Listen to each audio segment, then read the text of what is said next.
ಎಲ್ರಿಗೂ ನಮಸ್ಕಾರ. ಕ್ರಿಕ್ ಕಾರ್ನರ್ಗೆ ಸ್ವಾಗತ. ಈ ಬಾರಿ ಐಪಿಎಲ್ಗೆ ಎಲ್ಲಾ 10 ಫ್ರಾಂಚೈಸಿಗಳು ಬಲಿಷ್ಠ ತಂಡವನ್ನ ಕಟ್ಕೊಂಡು ಕಣಕ್ಕಿಳಿಯೋದಕ್ಕೆ ಸಜ್ಜಾಗಿವೆ. ಇನ್ನು ನಮ್ಮ RCB ಕೂಡ ಹೊಸ ತಂಡದೊಂದಿಗೆ ಹೊಸ ಜೋಶ್ನೊಂದಿಗೆ ಕಣಕ್ಕಿಳಿಯೋದಕ್ಕೆ ಸಜ್ಜಾಗಿದೆ. ಆದ್ರೆ ಈಗ ಎದ್ದಿರುವ ಪ್ರಶ್ನೆ ಏನಪ್ಪಾ ಅಂದ್ರೆ, RCB ಯನ್ನ ಮುನ್ನಡೆಸೋ ಹೊಸ ಕ್ಯಾಪ್ಟನ್ ಯಾರು, ನಾಯಕನಾಗೋ ಆ ಮಗಧೀರ ಯಾರು ಅನ್ನೋದು. ಇದಕ್ಕೆ ಈಗ RCBಯ ಸ್ಟಾರ್ ಆಟಗಾರ ಉತ್ತರವನ್ನ ಕೊಟ್ಟಿದ್ದಾರೆ. ಕ್ಯಾಪ್ಟನ್ ಯಾರು, ಈ ಬಾರಿ RCBಯ ಕ್ಯಾಪ್ಟನ್ ಯಾರಾಗ್ತಾರೆ ಅನ್ನೋದನ್ನ ತಿಳಿಸ್ಕೊಟ್ಟಿದ್ದಾರೆ. ಇನ್ನು ಮೆಗಾ ಹರಾಜಿಗೂ ಮುನ್ನ ವಿರಾಟ್ ಕೊಹ್ಲಿ RCBಗೆ ಮತ್ತೊಮ್ಮೆ ಕ್ಯಾಪ್ಟನ್ ಆಗ್ತಾರೆ ಅನ್ನೋ ಸುದ್ದಿ ಹರಿದಾಡಿತ್ತು. ಇನ್ನು RCB ಅಭಿಮಾನಿಗಳು ಕೂಡ ವಿರಾಟ್ ಕೊಹ್ಲಿಯೇ ಕ್ಯಾಪ್ಟನ್ ಆದ್ರೆ ಚೆನ್ನಾಗಿರುತ್ತೆ ಅನ್ನೋ ಅಭಿಪ್ರಾಯವನ್ನ ವ್ಯಕ್ತಪಡಿಸಿದ್ರು.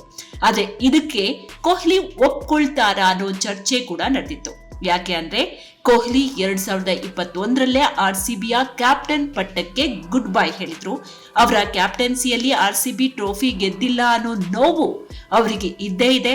ಈಗ ಮತ್ತೊಂದ್ಸಾರಿ ಈ ರಿಸ್ಕ್ ಅನ್ನ ತೆಗೆದುಕೊಳ್ತಾರಾ ಅನ್ನೋ ಪ್ರಶ್ನೆ ಕೂಡ ಎದ್ದಿತ್ತು. ಇದಕ್ಕೀಗ ಕೊಹ್ಲಿಯ ಗೆಳೆಯ RCBಯ ಮಾಜಿ ಆಟಗಾರ ABD ವಿಲಿಯರ್ಸ್ ಉತ್ತರವನ್ನ ಕೊಟ್ಟಿದ್ದಾರೆ. ವಿರಾಟ್ ಕೊಹ್ಲಿಯೇ ಕ್ಯಾಪ್ಟನ್ ಆಗ್ತಾರೆ ಅನ್ನೋ ಗುಡ್ ನ್ಯೂಸ್ ಅನ್ನ RCB ಅಭಿಮಾನಿಗಳಿಗೆ ಅವರು ಕೊಟ್ಟಿದ್ದಾರೆ. ABD ಅವರು RCBಯ ಕ್ಯಾಪ್ಟನ್ ಹಾಗೂ ತಂಡದ ಕೆಲವೊಂದು ಮೈನಸ್ ಅಂದ್ರೆ ತಂಡದಲ್ಲಿರುವಂತಹ ಕೆಲವೊಂದು ಕೊರತೆ ಬಗ್ಗೆಯೂ ಕೂಡ ಮಾತನಾಡಿದ್ರು. ಅವರ ಪ್ರಕಾರ ಫ್ರಾಂಚೈಸಿ ಕಟ್ಟಿರುವ ಈಗಿನ RCB ತಂಡದಲ್ಲಿ ಸ್ಟಾರ್ ಆಟಗಾರರಿದ್ದಾರೆ, ಡೆಡ್ಲಿ ಆಟಗಾರರು ಕೂಡ ಇದ್ದಾರೆ, ಆದ್ರೆ ಕ್ಯಾಪ್ಟನ್ ಫೇಸ್ ಇಲ್ವಂತೆ. ಹರಾಜಿನಲ್ಲಿ ಫ್ರಾಂಚೈಸಿ ಮುಂದೆ ಕೆಲವೊಂದು ಒಳ್ಳೆಯ ಅವಕಾಶಗಳಿತ್ತು, ಆದ್ರೆ ಹರಾಜಿನಲ್ಲಿ ಕೆಲವೊಂದು ತಪ್ಪುಗಳನ್ನ RCB ಮಾಡ್ಕೊಂಡಿದೆ ಅಂತ ಹೇಳಿ ABD ಡೈರೆಕ್ಟ್ ಆಗಿ ಹೇಳಿದ್ದಾರೆ. RCBಯಲ್ಲಿ ಈಗ ಒಳ್ಳೆ ಸ್ಪಿನ್ನರ್ ಇಲ್ಲ ಅನ್ನೋದು ಅವರ ಅಭಿಪ್ರಾಯ. ಹರಾಜಿನಲ್ಲಿ ಅವಕಾಶ ಇತ್ತು, ಆದ್ರೆ ಖರೀದಿ ಮಾಡಲಿಲ್ಲ. ಇನ್ನು ಕ್ಯಾಪ್ಟನ್ ಫೇಸ್ ಖರೀದಿ ಮಾಡೋ ಅವಕಾಶ ಕೂಡ ಇತ್ತು, ಆದ್ರೆ ಎಡವಟ್ ಮಾಡ್ಕೊಳ್ತು ಅನ್ನೋದನ್ನ ABD ಅವರು ಡೈರೆಕ್ಟ್ ಆಗಿ ತಿಳಿಸಿದ್ರು. ಹೀಗಾಗಿ ಈಗ ವಿರಾಟ್ ಕೊಹ್ಲಿಯೇ RCBಗೆ ಮತ್ತೊಮ್ಮೆ ಕ್ಯಾಪ್ಟನ್ ಆಗ್ತಾರೆ. ಇನ್ನು ಕೊಹ್ಲಿ ಈಗ ಟೀಂ ಇಂಡಿಯಾದ ಕ್ಯಾಪ್ಟನ್ ಕೂಡ ಅಲ್ಲ, ಅವರ ಮೇಲೆ ಹೆಚ್ಚಿನ ಒತ್ತಡ ಇಲ್ಲ. ಹೀಗಾಗಿ ಕೊಹ್ಲಿ ಕ್ಯಾಪ್ಟನ್ ಆದ್ರೆ ಚೆನ್ನಾಗಿರುತ್ತೆ ಅಂತ ಹೇಳಿ ABD ತಮ್ಮ ಅಭಿಪ್ರಾಯವನ್ನ ವ್ಯಕ್ತಪಡಿಸಿದ್ದಾರೆ. ಜೊತೆಗೆ RCB ಫ್ರಾಂಚೈಸಿಗೆ ಸಲಹೆಯನ್ನ ಕೂಡ ಕೊಟ್ಟಿದ್ದಾರೆ.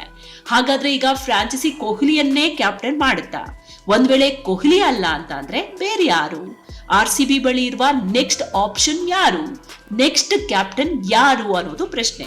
ಆದ್ರೆ ಕೊಹ್ಲಿ ಜೊತೆ ಫ್ರಾಂಚೈಸಿ ಈಗಾಗಲೇ ಕ್ಯಾಪ್ಟನ್ ವಿಚಾರವಾಗಿ ಚರ್ಚೆ ನಡೆಸಿದೆ ಅಂತಾನು ಹೇಳಲಾಗ್ತಾ ಇದೆ. ಆದ್ರೆ ವಿರಾಟ್ ಕೊಹ್ಲಿ ಒಪ್ಪಿಗೆಗಾಗಿ ಮ್ಯಾನೇಜ್ಮೆಂಟ್ ಕಾಯ್ತಾ ಇದೆಯಂತೆ. ಈಗ RCBಯ ಹೊಸ ಕ್ಯಾಪ್ಟನ್ ಯಾರು ಅನ್ನೋ ನಿಮ್ಮ ಕ್ಯೂರಿಯಾಸಿಟಿಗೆ ನೀವು ಇನ್ನೂ ಸ್ವಲ್ಪ ದಿನ ಕಾಯಲೇಬೇಕು. ಹಾಗಾದ್ರೆ ನಿಮ್ ಪ್ರಕಾರ ಕೊಹ್ಲಿ RCBಗೆ ಮತ್ತೊಮ್ಮೆ ಕ್ಯಾಪ್ಟನ್ ಆದ್ರೆ ಹೇಗಿರುತ್ತೆ? ಕೊಹ್ಲಿ ಬೇಡ ಅಂತ ಅಂದ್ರೆ ನೆಕ್ಸ್ಟ್ ಆಪ್ಷನ್ ಯಾರು? ನಿಮ್ ಪ್ರಕಾರ ಯಾರಾದ್ರೆ ಚೆನ್ನಾಗಿರುತ್ತೆ ಅನ್ನೋದನ್ನ ಕಾಮೆಂಟ್ ಬಾಕ್ಸ್ ನಲ್ಲಿ ತಿಳಿಸಬಹುದು. ಯಾಕೆ ಅಂತ ಅಂದ್ರೆ ಈ ವಿಚಾರವನ್ನ ತೆಗೆದುಕೊಂಡು ನೆಕ್ಸ್ಟ್ ವಿಡಿಯೋದಲ್ಲಿ ನಾವು ಇದ್ರ ಬಗ್ಗೆ ಚರ್ಚೆಯನ್ನ ಮಾಡಬಹುದು. ಮತ್ತೊಂದು ಹೊಸ ವಿಡಿಯೋದೊಂದಿಗೆ ನಾನು ಮತ್ತೆ ನಿಮ್ಮ ಮುಂದೆ ಹಾಜರಾಗ್ತೀನಿ. ಆದ್ರೆ ಈ ವಿಡಿಯೋ ನಿಮ್ಗೆ ಇಷ್ಟ ಆಯ್ತು ಅಂತ ಅಂದ್ರೆ ಲೈಕ್ ಮಾಡಿ, ಶೇರ್ ಮಾಡಿ, ಸಬ್ಸ್ಕ್ರೈಬ್ ಇನ್ನೂ ಆಗಿಲ್ಲ ಅಂತ ಅಂದ್ರೆ ಸಬ್ಸ್ಕ್ರೈಬ್ ಆಗೋದನ್ನ ಮರಿಬೇಡಿ. ನಮಸ್ಕಾರ.